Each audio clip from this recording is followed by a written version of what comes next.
Écolo qui parle d'écologie, d'environnement sans tabou. Bonjour Thierry. Salut Stéphane, ça va? Ça va en pleine forme.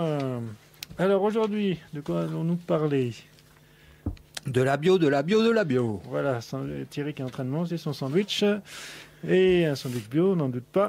Non, mais on va vous parler de la bio en Côte d'Or, de la bio, voir la Bourgogne, voir comparer un peu plus ce qui se passe ailleurs. Donc l'état des lieux, les problématiques. Et pour ça, on a la chance d'avoir comme invité aujourd'hui Bernard Kremp. Bonjour Bernard. Bonjour Stéphane. Bonjour Thierry. Salut Bernard. Bernard est président du GAP 21. GAP 21, c'est le groupement des agriculteurs bio de Côte d'Or. Et président aussi du CEDARB, service d'agro-développement, d'éco-développement, agrobiologique de Bourgogne. Voilà, donc on a une personne qui connaît le sujet. Et en plus, qui est agriculteur. Oui, absolument, oui.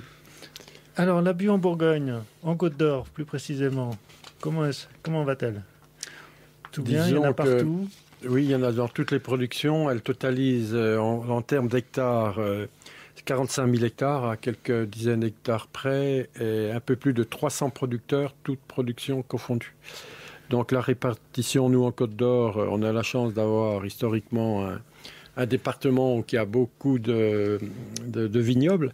Et la moitié des domaines ou des fermes bio, ce sont des vignerons. Et à eux seuls, ils totalisent 14% des surfaces viticoles de Côte d'Or qui sont menées sous le cahier des charges bio. C'est-à-dire 14% des vignerons sont... des surfaces. Des surfaces. Oui. Ça correspond à 11, ou maintenant je ne me rappelle plus, enfin bref, à quelque chose près, dans le même pourcentage en termes de nombre de vignerons. Et sur les autres productions, c'est réparti surtout sur les grandes cultures, l'élevage, et bien sûr une production auquel nous tenons tous au niveau aussi des maraîchers. Et en maraîchage en Côte d'Or, il y a un peu plus de 100 hectares qui sont menés en bio. Alors, pour remettre un peu dans le contexte, tu parlais de 40 et quelques mille hectares de bio. Oui, au total, oui. Voilà. Il y a combien d'hectares, en gros, de cultivés en Bourgogne? Ou ça représente quelle en surface totale? En pourcentage En pourcentage des surfaces, pas tout à fait 3%. Voilà, parce que 40 et quelques mille hectares, ça peut être impressionnant. Mais là, quand on relativise, en gros 3%, c'est quand même pas grand-chose en surface, quoi. C'est proportionnellement à ce qui existait et puis que j'ai connu il y a encore pas si longtemps où c'était 1%. Il faut le savoir. D'accord. Disons dans les 10 dernières années, les surfaces ont doublé. On était à 23 24 000 et maintenant, au niveau Bourgogne, et maintenant on est à 46 000, pas tout à fait. D'accord, mais on est, voilà. Après... De toute façon, ça c'est des chiffres qu'il faut relativiser parce que ça dépend de la production qui est derrière, etc. etc. C'est comme là en nombre d'exploitations, grosso modo 4,5%, c'est ça? Au jour d'aujourd'hui, on est à 900, un peu plus de 900 fermes en bio en Bourgogne. Ça, ce sont les chiffres 31 décembre 2013 et ça correspond à pas tout à fait 5% des exploitations au 31 décembre 2013. 4,7. D'accord. Bon, on a tous les chiffres en tête, là. Disons, ce sont les bases quand même. Voilà, à relativiser selon les types d'exploitation. Oui, voilà. Donc, alors, tout le monde sort ses petits papiers pour retrouver ses notes et tout ça. Et donc, tu avais commencé sur on va prendre la viticulture en premier, peut-être, car c'est le domaine où la reconversion, ou la conversion, on appelle ça comment? Oui, reconversion. Reconversion. Oui, qui dure 2 ans. La troisième année, pour rappel, c'est seulement la troisième année qu'on a droit à la certification de production bio. C'est ça. Donc, pour remettre un peu les choses dans le contexte, un agriculteur qui est en conventionnel, qui souhaite être en bio, ça lui prend 3 ans. Oui. C'est bien ça. Hein. Tout à fait. 3 ans où les 2 premières années, il est en conversion. Conversion. Donc, il peut vendre ses produits. Première et deuxième année. Il peut vendre ses produits, mais c'est pas avec le label AB, c'est ça. Et ensuite, la troisième année, il peut commencer il le vend avec le label. Oui, à les écouler avec le label bio. Absolument. D'accord, voilà. Et au niveau des viticulture, c'est là donc où il y a des quantités, le nombre de fermes, j'ai envie de dire, les plus importantes. Hein. Oui. Il y a une raison, ça? Oui, il est bien de l'évoquer. la fertilisation avec des engrais chimiques d'une part et puis des pesticides a la particularité de gêner la vie biologique des sols, à la contrarier assez lourdement, et qui au bout de quelques décennies se traduit directement sur la typicité des différents crus de vin. Et ce qui fait que lorsqu'ils plantaient des jeunes vignes, lorsque les vignes étaient à terme, point de vue vieillissement, et qu'il fallait replanter des jeunes, les jeunes plants avaient du mal à prendre racine en profondeur à cause de la sédimentation des sols qui était inhérente au phénomène pesticides et engrais azotés. Et ce qui fait qu'historiquement, les vieilles vignes qui n'avaient pas connu ça dans leur jeune âge, donc les pesticides et les engrais, s'enracinaient facilement en profondeur dans les terres calcaires de différents types, enfin de différentes natures, parce que c'est toujours du calcaire et de différentes richesses, et qui donnent cette particularité de typicité au vin de goût de terroir.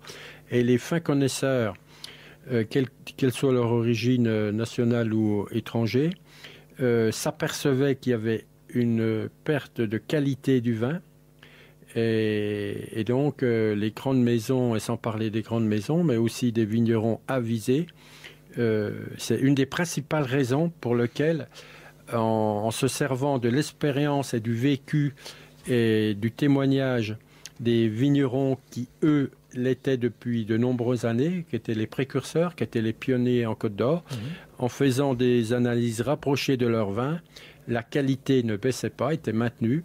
Et c'était la principale raison que la bio a fait école et continue de faire école. Et sans que certains vignerons passent directement en bio, nombreux sont ceux qui ont passé et qui passent encore en lutte raisonnée, c'est-à-dire avec une nette réduction de l'emploi des produits pesticides et des engrais. Et étape par étape, souvent, une fois qu'ils ont l'impression de maîtriser la conduite des vignes et notamment aussi de tout ce qui est la lutte parasitaire, font le pas de passer en bio pour obtenir la certification qui leur permet aussi de pouvoir conquérir des nouveaux débouchés, puisque nombreux sont les clients, et notamment les clients bien sûr étrangers. Chacun sait qu'un pourcentage assez élevé de nos vins de Bourgogne sont vendus à l'étranger, donc ces acheteurs-là s'y intéressent davantage lorsqu'ils ont le label AB. Oui, ça marche bien à l'étranger. C'est beaucoup plus vendeur qu'en France, en fait. Mais disons que les fins connaisseurs chez nous ils apprécient aussi un bon vin, et notamment ceux qui n'ont plus de traces de pesticides, parce qu'il faut le savoir, un autre paramètre aussi, qu'il y a beaucoup d'acheteurs maintenant qui achètent les vins avec des seuils minimums. Ils font des analyses pour trouver le moins possible de pesticides. Et donc, ça sera en bio qu'on en trouvera le moins. Il faut dire qu'on en trouvera le moins parce que tout produit bio ne peut pas être censé ne pas contenir du tout de traces de pesticides. Parce que n'oublions pas que ceux qui ont été épandus dans les sols ont envahi les eaux et les sous-sols. Et n'oublions pas aussi que ceux qui sont épandus à l'échelle de la planète ou à l'échelle locale, il y a à peu près entre 15 et 20% de ces pesticides qui s'échappent dans l'atmosphère sous forme de vaporisation et qui retombent partout avec les précipitations, que ce soit pluie ou neige. Voilà, oui, des produits chimiques, on en retrouve même au Groenland et voilà, dans le sang des Esquimaux qui n'utilisent pas ça. On ne peut pas produire avec que la production, le produit agricole soit exempt totalement de pesticides, c'est impossible. Mais bon, la démarche... c'est ce qui compte, c'est la démarche, et moins on en utilisera, peu à peu, moins on en trouvera les traces. Voilà. Eh bien, je ne savais pas, justement, je pense que sur Dijon, ça m'intéressera pas mal de savoir qu'avec des vins bio, on peut trouver une certaine typicité, enfin des vins plus... Sauvegarder la typicité d'origine des grands crus de Bourgogne. Voilà, donc buvez du vin bio.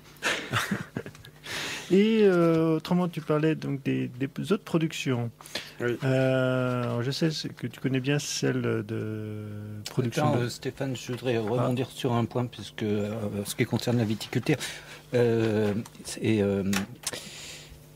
Ma question, elle va être en fait assez directe. Là, je lis que il s'agit de 2012. Hein. Le gel de février a particulièrement touché les arboriculteurs et les céréaliers sur les plateaux. Les vignes ont souffert non seulement d'attaques de maladies liées à la succession d'épisodes pluvieux ce printemps, etc., mais aussi plusieurs passages de grêle, etc., et de fortes variations de température. Donc, on est bien sur des impacts climatiques. Voilà. Tout cela ayant entraîné des pertes de récolte parfois très importantes. Ceci explique le ralentissement des projets de conversion bio chez les vignerons. Donc ma question, elle va porter sur précisément les impacts climatiques sur les productions et les installations bio. Donc, alors Thierry, là, c'est clairement dit que tout à fait. Du coup, ils ont reculé. Tu vois. En 2012, il y a eu des forts épisodes orageux, donc accompagnés de grêle. Et il faut savoir que ceux qui étaient en démarche à cette époque-là ont retardé d'1 an leur début de processus de conversion. Au mieux de signer le contrat en 2012, vu les événements climatiques, ils ont reculé. Certains, pas tous. Et qu'est-ce qu'il faut savoir, c'est qu'en 2013, il y a eu encore une année difficile. Mais tout compte fait, on s'est aperçu que les gens qui étaient en processus de passer en bio et qui étaient bien accompagnés techniquement, je parle toujours par rapport aux viticulteurs, par rapport aux conventionnels, en termes de récolte finale, parce que ce qui compte, c'est qu'une fois arrivé fin septembre au moment de la vendange, par rapport à des zones qui ont été lourdement frappées par les phénomènes orageux, de voir ce que ça a donné en termes de récolte entre des bio et des non-bio. Et bien, finalement, il s'est avéré que, bien sûr, en volume, parfois les récoltes étaient impactées à 80% à cause des dégâts grêles, mais par rapport au pourcentage qui restait à récolter, les vignerons bio, même en conversion, avaient une meilleure qualité de raisin que les gens conventionnels. Si vous voulez, il y a une explication qui est claire, c'est qu'au niveau de la vie du sol qui revient, ça permet à la plante de pouvoir mieux résister à toutes sortes d'agressions, et notamment à des agressions physiques telles que peut-être un orage de grêle. D'accord.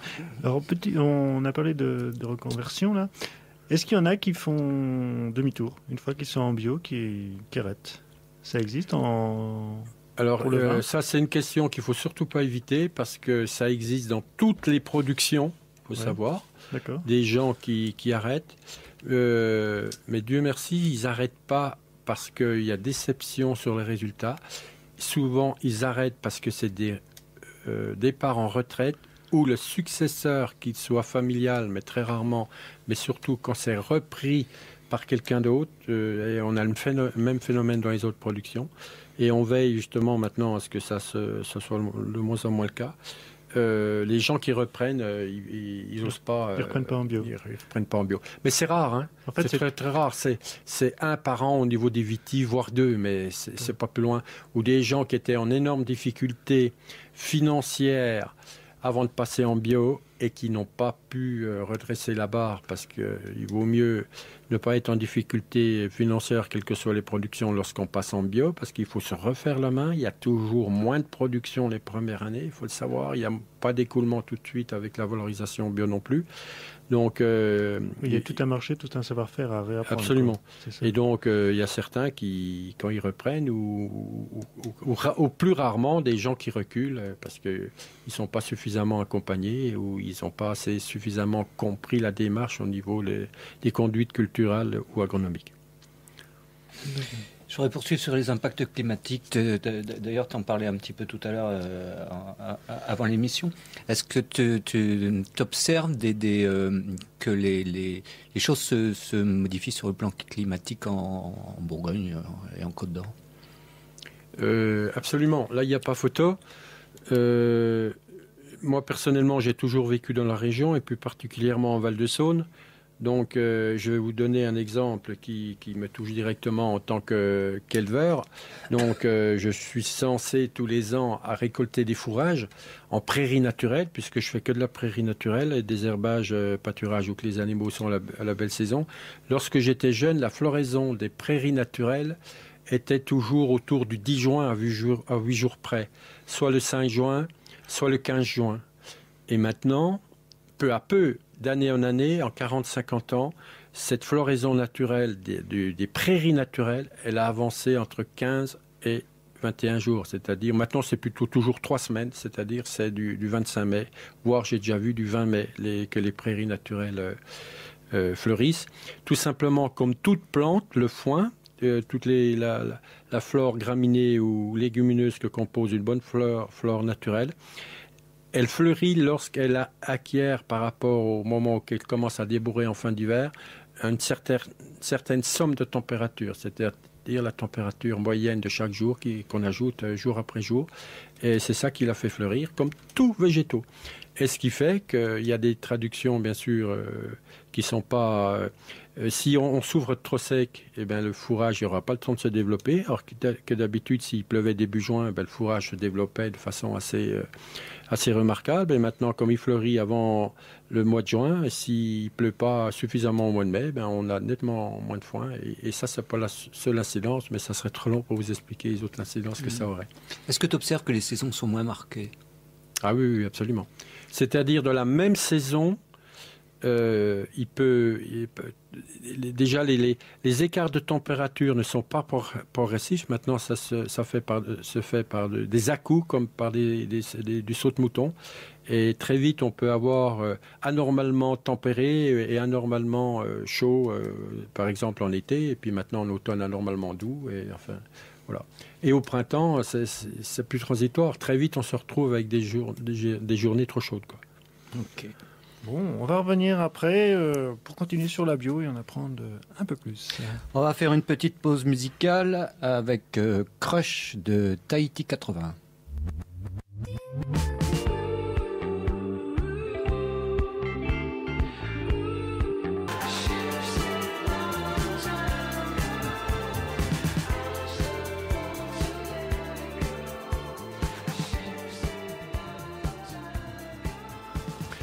Nous voilà revenus dans l'émission Le Pissenlit sur, Coucou, nous revoilà sur Radio Campus et on continue avec Bernard Kremp, donc j'avais dit du président du GAP 21 et du CEDARB. Alors Bernard, qu'est-ce que le GAP 21 et qu'est-ce que le CEDARB? Bien alors d'abord le GAP 21, donc GAP 21 ça veut dire Groupement des agriculteurs biologiques de Côte d'Or. Dans chaque département, en principe, il y en a un qui est constitué. Et donc, on se groupe tout simplement pour être représentatif vis-à-vis des partenaires classiques que sont les chambres d'agriculture, le conseil régional, le conseil général et toute autre institution OPA compris, c'est-à-dire les coopératives agricoles, entre autres. Et si vous voulez, comme tout bon groupement, on n'est jamais mieux défendu que par nous-mêmes. Donc, on tient à l'existence et à la vitalité de nos GAB. Et lorsque, dans chaque département, bien sûr, avec un minimum d'efforts et souvent avec beaucoup d'efforts, ce GAP 21 est bien représenté, c'est-à-dire au point de vue adhésion et point de vue animation, tout le monde est gagnant. Dans le sens que l'agriculture biologique, souvent, elle sert de laboratoire grandeur nature à l'agriculture conventionnelle. Et lorsque nous sommes capables de démontrer que sur des problèmes techniques ou des problèmes sanitaires, nous apportons des solutions qui sont transposables pour les conventionnels, l'agriculture conventionnelle qui est ménagée avec au mieux, si on peut dire. Nous, on prétend qu'il y a encore énormément d'efforts à faire ou de progrès à faire, au mieux par les chambres d'agriculture. Il y a une vulgarisation qui peut se faire par ce biais-là. Ça ne veut pas dire que nous, en bio, on a solution à tout et qu'on a une assurance tout risque. Non, ce n'est pas du tout le cas, puisque pratiquer l'agriculture biologique, c'est beaucoup plus difficile que le conventionnel, puisque si on loupe une conduite dans les rotations et qui nous amène à du salissement des productions, quel qu'il soit, on n'a pas le désherbant comme de roue de secours qu'ont le conventionnel, par exemple. Mais quand tu parlais de plus difficile, ce que j'ai en tête, c'est souvent, dans le conventionnel, il y a des aides techniques, il y a des gens qui arrivent avec des solutions toutes prêtes. Et en bio, est-ce qu'il y a beaucoup d'accompagnement? Est-ce qu'il y a beaucoup de solutions? Parce que là, derrière le conventionnel, il y a tous les vendeurs de pesticides et autres produits divers et variés qui peuvent arriver et qui disent, ben voilà, j'ai la solution. Un agriculteur qui est en bio, qui a un problème, il fait comment? Donc, c'est là que tu as mis le doigt, là où ça peut faire mal, Stéphane. Dans le sens, quand on parle dans le conventionnel, ils ont des solutions à tout problème. Les solutions, c'est « Allô, monsieur le technicien, j'ai une invasion de tel insecte ou de telle mauvaise herbe, quel produit j'utilise ou de telle maladie cryptogamique ». Tandis que le bio, c'est une démarche à long terme, à moyen et long terme, où on fait avant tout, on va favoriser tout qui est la prévention. Aussi bien pour éviter le salissement, avoir une bonne rotation culturelle, et pour éviter l'invasion de certains types d'insectes qui peuvent faire, on le sait tous, beaucoup de dégâts.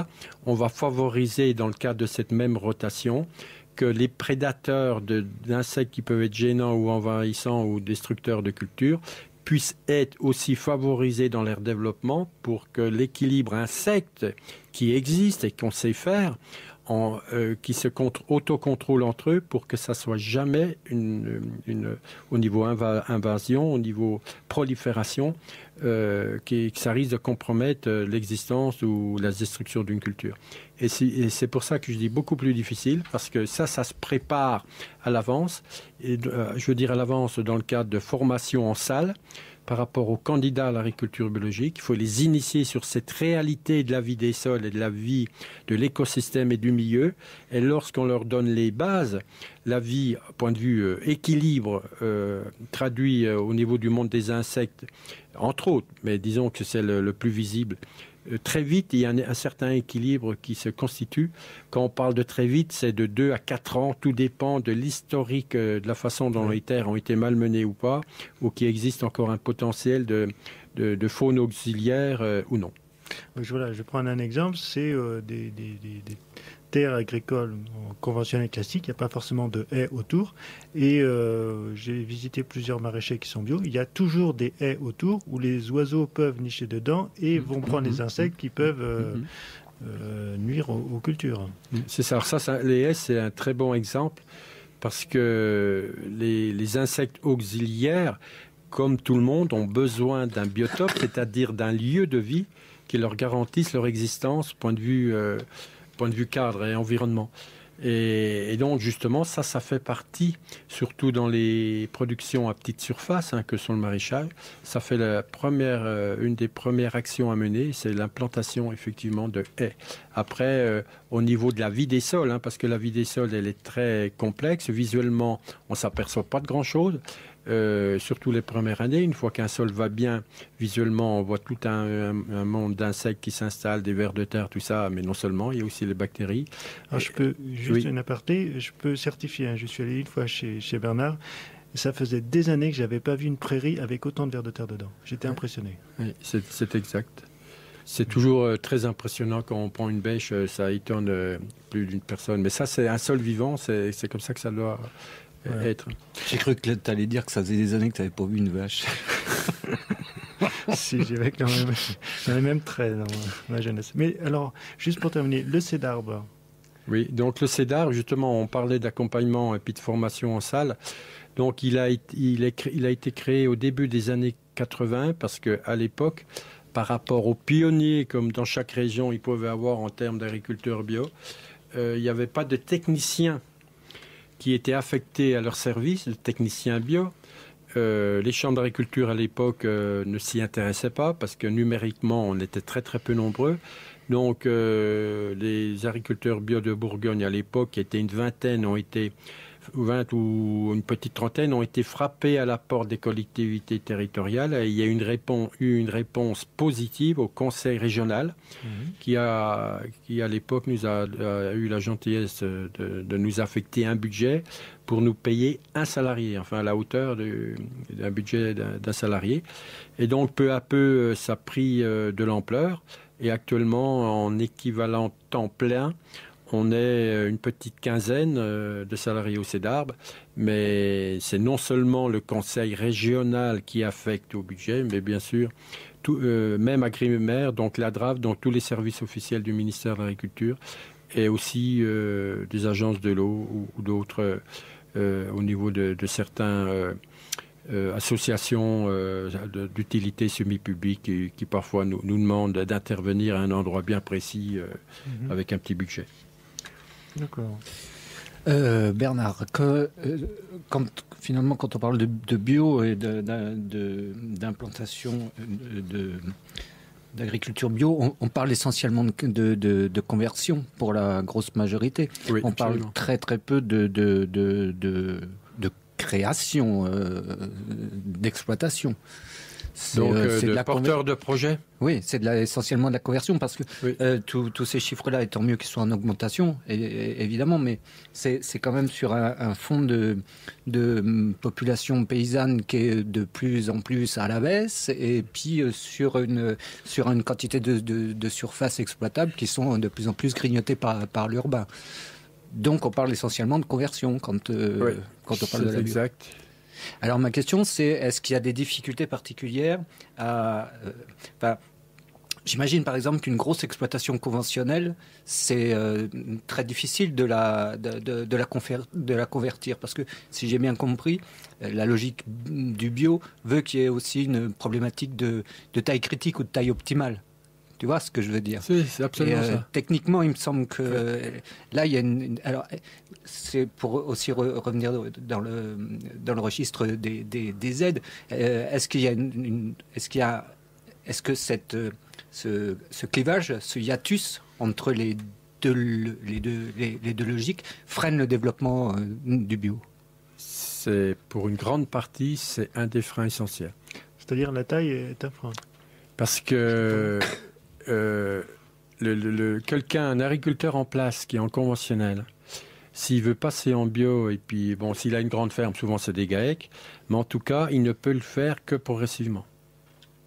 Il y a des réussites sur des grosses structures, mais ils ne le font que progressivement, parce qu'il faut qu'ils se fassent la main. Ouais. Si d'une année sur l'autre, ils voudraient passer la totalité en bio, c'est impossible. Oui, il faut qu'ils se fassent la main sur un îlot, sur une petite surface, et après, une fois qu'ils s'aperçoivent que réellement ils maîtrisent la technique bio, et surtout qu'ils s'aperçoivent en même temps que c'est une autre façon de cultiver les sols auxquels on leur avait jamais appris, et qui sont convaincus de la démarche, là on voit toutes sortes de belles choses. Mais si les gens le font tout simplement par calcul de dire en bio j'espère vendre plus cher ou avoir plus d'engrais à payer, et puis qu'ils n'ont pas compris la réelle démarche au niveau de la nécessité de la conduite, enfin d'apprendre et puis d'acquérir les bases connaissances pour la conduite des sols. Non, il faut que ça soit une démarche réelle de paysan, de dire je cultive un espace qui est vivant, qui fait milieu d'un ensemble environnemental qu'on appelle écosystème, et je suis l'acteur principal, et cette terre, je dois la rendre naturellement plus fertile que je l'ai menée jusqu'à actuellement avec des produits chimiques. Et le même qui voudrait céder son exploitation, par exemple, parce qu'il part à la retraite, il aura beaucoup de difficultés à la saucissonner, en quelque sorte, ou à la rendre vendable pour qu'elle puisse être vendue à plusieurs petits exploitants bio, ou un qui saurait y faire au moment de céder une grosse exploitation conventionnelle. Oui. Et c'est un fait, ça? C'est un fait. Et non seulement c'est un fait, mais ça va être une grosse problématique, parce que la course à l'agrandissement que la PAC a favorisée, et puis tout le monde s'en plaindra, en tous les cas nous on s'en plaint énormément, amène à des tailles de structures qui sont imprenables, que même en conventionnel, ils ont des difficultés à transmettre. Et ce qui fait qu'est-ce qu'on voit, c'est qu'il y a des fonds de certaines fermes, de grosses exploitations céréalières notamment, puis on commence à voir ça aussi en élevage, qui sont repris par des financiers. Des fonds d'investissement. Oui. Et ils mettent des gérants dessus. Alors, si vous voulez, ça, c'est un drame, il faut dire le mot. Voilà. Historiquement, on était tous paysans à plusieurs générations, plus ou moins, mais en tous les cas, on avait tous des paysans dans nos familles. Et ces terres-là, des petits bouts de lopin de terre appartenaient aux paysans. Et aujourd'hui, si on laisse faire ça, ce qui existe déjà, non seulement le paysan aujourd'hui a du mal à vivre en conventionnel, En bio, si on pratique bien, on arrive à mieux vivre avec moins de surface. Donc non seulement en conventionnel, c'est une fuite en avant ou qu'ils ont de plus en plus de mal à tirer un revenu digne par rapport à ce qu'ils souhaiteraient avoir en tout cas. Mais non seulement ça, mais le patrimoine foncier de nos fameuses bonnes terres françaises. Moi je dis bonnes terres françaises parce qu'on a tellement de terroirs qui sont différents, riches avec des vocations différentes. Et ben, quand vous pensez que c'est la haute finance qui risque de racheter les grands domaines, ben non, merci. Il faut dire stop, alerte générale. Mais ça vaut aussi pour le bio, Bernard, parce que je me souviens d'une émission qui est passée il y a peut-être 2 ou 3 mois en arrière, où on apprenait que les terres agricoles roumaines étaient rachetées par des fonds d'investissement pour faire du bio à grande échelle. Donc ça c'est pour relativiser tous les pourcentages qu'on serait susceptible de donner dans cette émission, y compris ceux de l'augmentation de la consommation du bio. Attention au pourcentage de surface, attention au pourcentage des consommateurs. Tout ça est très relatif parce que du bio à grande échelle, à mon sens, ça n'est pas pertinent. Dans mon esprit, vous êtes là pour préserver un patrimoine et un patrimoine sensible. Pour moi, vous êtes ce type d'acteur-là. Donc évidemment qu'à grande échelle, ça perd de son charme. Oui. Alors donc, ce que tu dis, Thierry, à grande échelle, c'est tout simplement les grandes chaînes de distribution alimentaire qui, en termes de finances, c'est-à-dire que pour se faire du bénéfice, s'aperçoivent que le consommateur demande de plus en plus du bio. Et donc, ils font produire à des coûts très bas, donc pour l'instant dans les pays de l'Est, des productions bio à grande échelle. Et donc, c'est pour ça que nous, on essaie de sensibiliser nos consommateurs, nos citoyens de base qu'il y a chez nous, de dire production locale, consommation locale, et on s'organise entre nous. Après, les grandes chaînes s'enrichissent surtout les centrales d'achat, point de vue marge. D'accord. Donc pendant la pause, manger un petit truc bio, local. Alors on fait une petite pause avec Manfunk. On se retrouve tout à l'heure.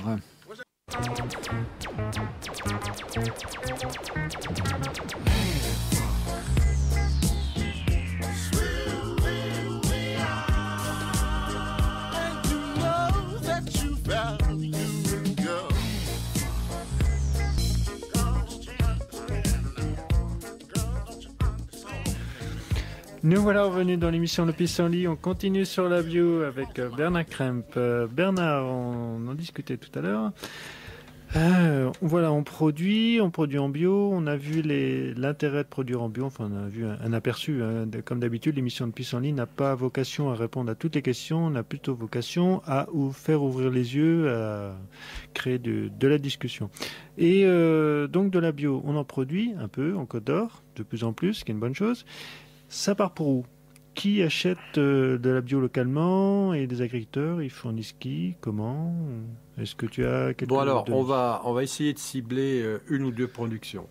Tout à l'heure, on a parlé du vin, donc on va laisser le vin de côté. Vous savez que le vin, il a ses filières de débouchés typiques, donc entre les consommateurs locaux et puis l'étranger.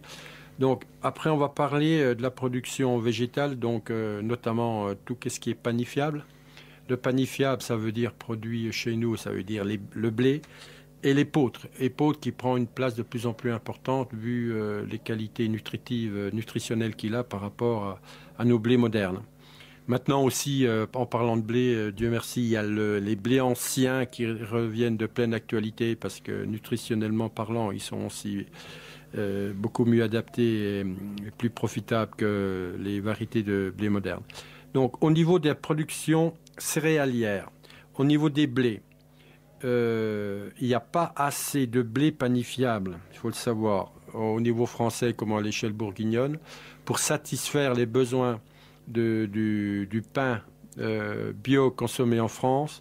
Il y a à peu près 40 à 45% de blé d'importation pour subvenir à ces besoins pour satisfaire les besoins de farine pour le pain issu du blé bio. Au niveau de l'épeautre, le pourcentage est moindre, mais on n'est pas encore assez suffisant. On parle du petit épeautre, on ne parle pas du grand épeautre. Quand on parle de pain, c'est avec le petit épeautre. Donc on n'est pas autosuffisant en blé et en épeautre? Non. Donc après, dans une rotation céréalière, sont aussi semés, produits des céréales dites secondaires qui alimentent le bétail. Et notamment, pensons avant tout à nos poules pondeuses. En principe, les céréales secondaires produites pour poules pondeuses, élevage de porc, sont à peu près autosuffisantes. Ce qui n'est par contre pas suffisant en termes de volume de production, c'est les poulets de chair et les œufs. Nous manquons d'œufs bio en France. Alors ça veut dire que... Mais là, il y a d'autres raisons. Les raisons, c'est pas parce qu'il n'y a pas assez de production en céréales secondaires. Les raisons, c'est les normes sanitaires, normatives, que nous sommes imposés le même topo, la même réglementation que l'industrie, que la production œuf industrielle. Les normes sont écrites pour les gros. Absolument. Et donc, nous, ça nous contraint, ça nous freine. C'est une lutte syndicale qu'on va mener, qu'on mène déjà, mais qu'on va essayer de continuer, parce que c'est complètement... c'est presque révoltant. C'est tous ces fruits et légumes qui ne sont pas dans les formes et les bonnes tailles, c'est ça? Pas que ça. Ouais, d'accord. Après, on va passer donc à la production de légumes. Donc, en production de légumes, nous manquons de volume de légumes, parce que nous manquons tout simplement de producteurs, de maraîchers. Il n'y a pas du tout de politique d'installation favorable. Il faut savoir qu'on a beaucoup de porteurs de projets qui souhaitent s'investir dans la production de légumes bio. Mais les différentes étapes de leur dossier à franchir sont très difficiles et il n'y a pas d'aide spécifique pour ces porteurs de projets. Tout à l'heure, on parlait de grandes structures au niveau des céréales. Aujourd'hui, comme chacun sait, il y a beaucoup de gens qui souffrent du chômage ou sont mal dans leur peau, malgré que parfois ils ont un boulot qui, point de vue rémunération, est valable, qui voudraient s'investir dans la production agricole. Ça c'est un message que tout le monde ait bien conscience et puis qu'on a amené au pouvoir public, chacun de nous en termes surtout de consommateurs. Il faut aujourd'hui une politique volontariste farouche d'installation des néo-ruraux à l'agriculture et notamment ceux qui sont, et ils sont quand même bien plus nombreux qu'on ne le pense, ceux qui sont déjà là derrière la porte à vouloir s'investir en termes de producteurs maraîchers et notamment légumes, puisque c'est eux les plus nombreux. Et donc, par rapport à la production qui existe, pour revenir à cette réalité-là côte d'Orienne, le débouché principal, tout le monde en a entendu parler, ce sont la vente directe sous forme de panier AMAP ou autre, parce qu'il y a aussi d'autres formes de paniers où que les clients composent eux-mêmes leur panier. Après, ce sont les magasins spécialisés, bien sûr, parce que de longue date, ils ont toujours été, si possible, favorables à vendre du produit local. Tout le monde connaît Biocoop, mais il n'y a pas rien que. Après aussi, qui d'année en année qui se développe en termes de volume de façon satisfaisante, mais où la production manque, c'est au niveau des cantines. Des cantines scolaires. Quelles que soient les cantines, oui. Il faut savoir qu'il y a des cantines municipales qui alimentent les écoles, non seulement, mais aussi les maisons de retraite, les hôpitaux. Il y a de plus en plus de demandes. Et cette demande est d'autant plus concrète et volontariste du moment qu'on a pu proposer aux cuisines ou aux cuisiniers, aux responsables de cuisine, d'essayer tout simplement de cuisiner des légumes bio de qualité. Je dis de qualité parce que parfois il y a des légumes bio qui laissent à désirer. De qualité en termes gustatifs, en termes apparence, et enfin tous les aspects minimum. Ça ne veut pas dire qu'une carotte tordue n'est pas bonne, mais c'est à cause des appareils dans lesquels ça passe. Tout le monde veut du droit, du beau, enfin bref. Une fois qu'ils ont essayé, ils se sont aperçus de la différence de qualité et souvent ils disent « Ok, on y va ». C'est à quel prix? Et lorsque ce prix ne dépasse pas 20%, en principe, ça passe très très bien. 20% de ce qu'ils payent d'habitude. Oui. Mais ce n'est pas toujours le cas, parce que 20% en termes de rémunération du producteur à espèces de légumes identiques, c'est un minimum. Et donc, la production, là, n'est pas assez abondante pour satisfaire les besoins ou les demandes actuelles, il faut le savoir. Après, il y a des démarches municipales en Côte d'Or, on a été longtemps à se réveiller au niveau de Dijon, mais je pense que cette fois, il y a une volonté politique réelle.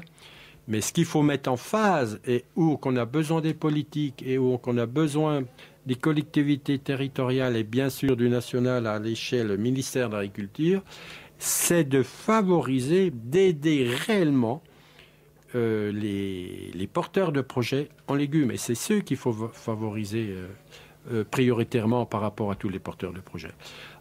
En production végétale qu'on a parlé, ce n'est pas un problème. Ça peut se développer plus facilement. En production animale, ce n'est pas un problème. Ça peut se développer beaucoup plus aisément. L'urgence est au niveau de la production des fruits et légumes. Ouais. Mais c'est vrai que à Dijon, je regarde de temps en temps... Et peu de fruits en Côte d'Or. Très peu de fruits. Très peu de fruits. Ouais. Sur un exemple, c'est sur ce que fournit mince. Dijon, là, pour les écoles maternelles et autres, il y a à peu près 7 à 8% de produits d'origine bio dans les cantines. Et ce mois-là, il y avait même 2 aliments. Là, j'ai regardé ce mois de novembre, il y en avait 2. C'était pas énorme. C'était quoi d'ailleurs? Je sais plus. Il y avait une semoule et puis l'autre, je sais plus. Mais peut-être un yaourt. Mais donc là, l'appel est vraiment, on manque de producteurs. C'est pas, on a un problème de débouché en fait. Absolument. Enfin, c'est pas le problème on principal, manque de volume. Même s'il y a des filières. Après, il y a un autre souci en parlant de volume. Les volumes sortis de champ, c'est une chose. Mais il faut que ça soit des volumes qui peuvent rentrer en cuisine. Et là, il faut du conditionnement. Et très peu de cantines sont équipées de légumerie. Voilà, ouais. Et à l'image de l'exemple de Lons, qui est remarquable, Lons consomme énormément, non seulement énormément, ils sont à 100% bio parce qu'ils ont une légumerie. Ils reçoivent leurs légumes qui ne sont pas lavés ni conditionnés. Bien sûr, il ne s'agit pas qu'il y ait 20% de terre, mais ils reçoivent les légumes direct producteur sans conditionnement. Ce qu'il faut dire, c'est qu'une cantine scolaire actuelle ne peut pas récupérer une zone pomme de terre avec de la terre dessus. Elle est obligée de passer par une partie légumerie pour pouvoir la transformer après. Oui. C'est pour des raisons uniquement sanitaires, c'est bien ça. Non, pour des raisons de commodité avant tout. Commodité. Non, il y a aussi des raisons si la terre vient dans le... Oui, mais évidemment que tu ne manges pas ta patate pleine de terre. Non, mais il y a une sorte de... il y a une sorte de sas. Le problème, c'est que les cuisines ne sont pas équipées pour traiter du légume brut à la sortie du champ. C'est ça. Elles sont plutôt équipées pour béner des trucs qui viennent de centrales d'achat puis qu'il y a juste à faire réchauffer. C'est tout. Et même les gens qui travaillent dans les cuisines, il faut qu'ils réapprennent les gestes. C'est ça. Dans leur tête, ils savent. Pour certains, ils ne savent même plus cuisiner. Donc, parfois c'est du pré-cuit, les salades sont déjà lavées, juste à saucer, mais ils ne peuvent pas recevoir, ils sont plus habitués à recevoir une salade entière. D'accord. C'est de la commodité. Les restaurants, c'est pas mieux. Il y a beaucoup de restaurants sur Dijon qui achètent un peu en bio. Non. Il y en a quelques-uns, mais c'est vraiment minime. La majorité d'entre eux, ils font rien d'autre que de réchauffer des trucs qui sont faits dans des centrales. Oui. Donc, ce qu'on a besoin, c'est que les consommateurs portent un message fort comme quoi ils souhaitent du bio et qu'ils aillent sensibiliser, je veux dire un autre mot, casser les pieds à nos élus, à tous nos décideurs politiques, de dire c'est ça qu'on veut et si vous ne comprenez pas le message, on s'organisera nous-mêmes et en termes de demande citoyenne, comme à l'exemple d'un tas d'associations qui se créent, c'est pas un hasard. On veut consommer du local, on veut pas, et en plus du bio, donc on veut encourager cette démarche et mettez-vous-y par rapport à toutes ces masses parfois d'argent qui sont octroyées à continuer dans le système actuel qui pollue et qui fait de la nourriture où il y a de plus en plus de concentration et que personne n'est maître du jeu. On voit bien les agriculteurs qui manifestent parce qu'ils vendent à des prix qui sont trop bas. Même moi, je parle du conventionnel. Oui, j'ai pas vu souvent des manifs d'agriculteurs bio. Ouais. Enfin, néanmoins, attention avec la logique du local. Moi, je suis très...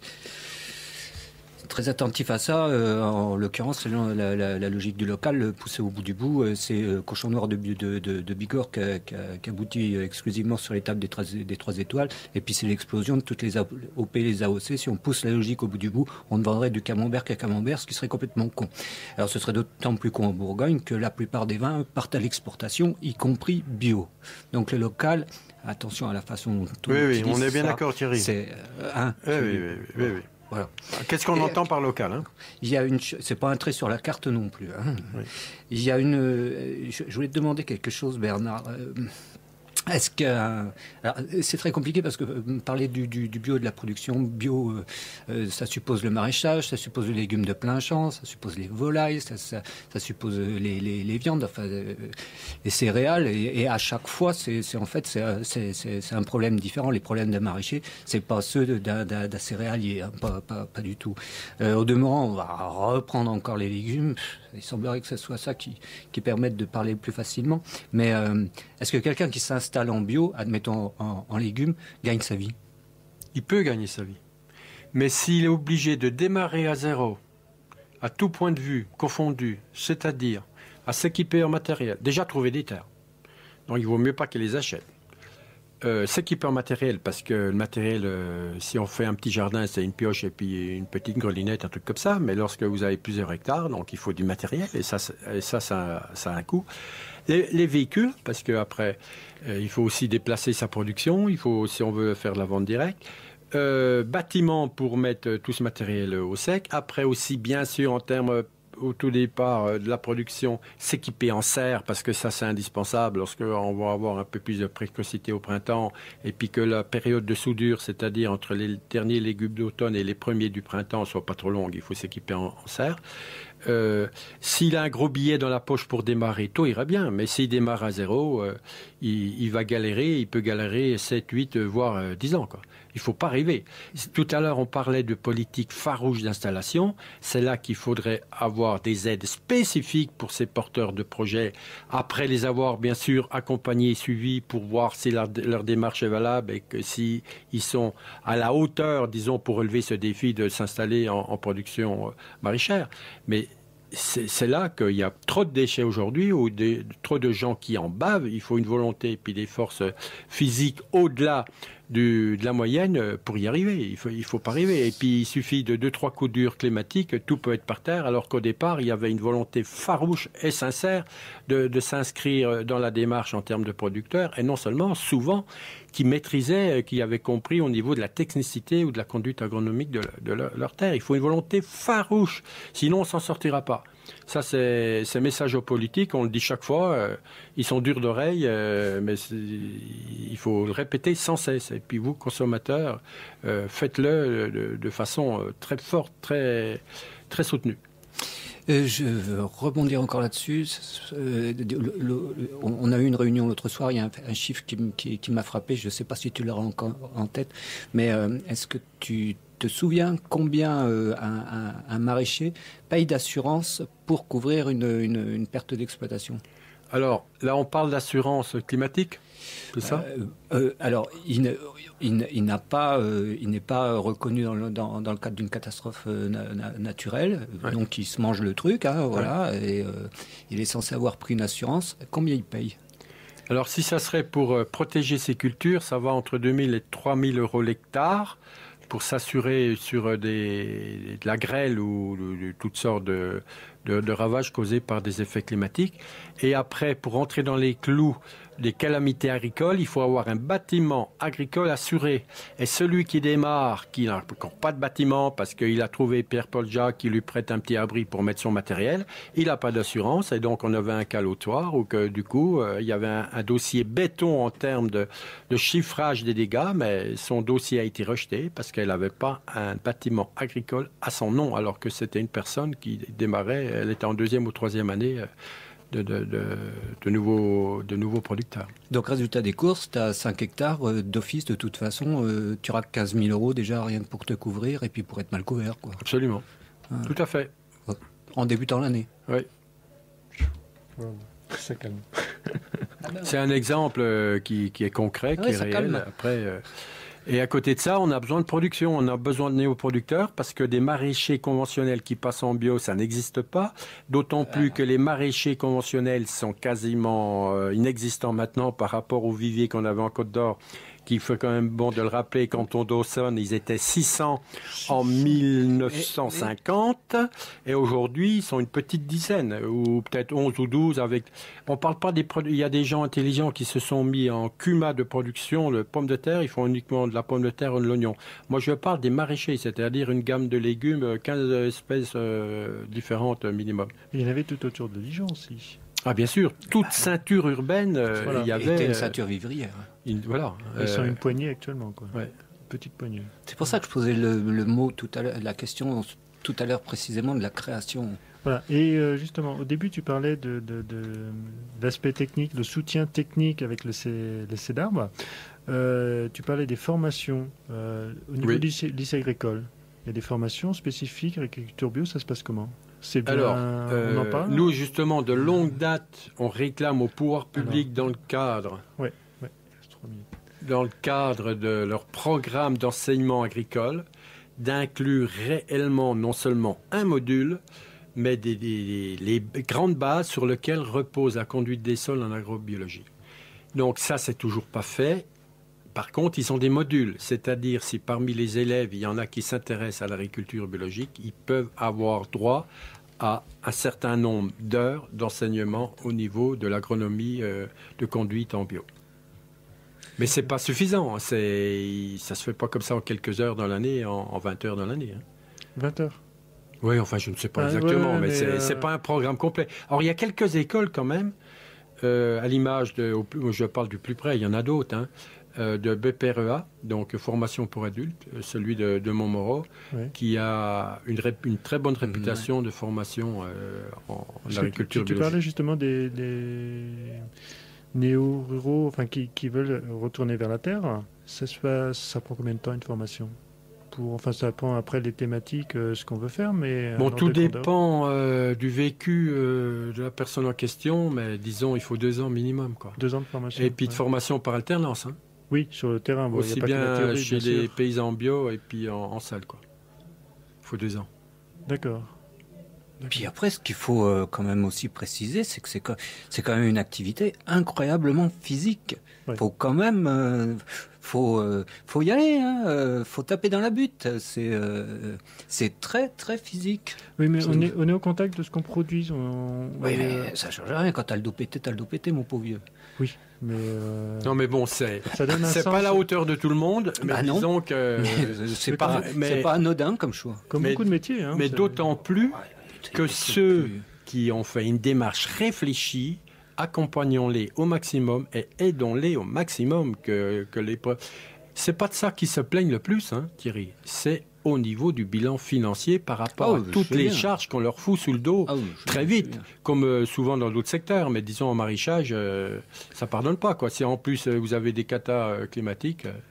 Oui, ça pardonne pas, d'autant qu'il faut gérer des aléas, ça c'est sûr. Il y a un truc que je voulais te demander, il y a eu le débat sur la transition énergétique il y a pas bien longtemps là.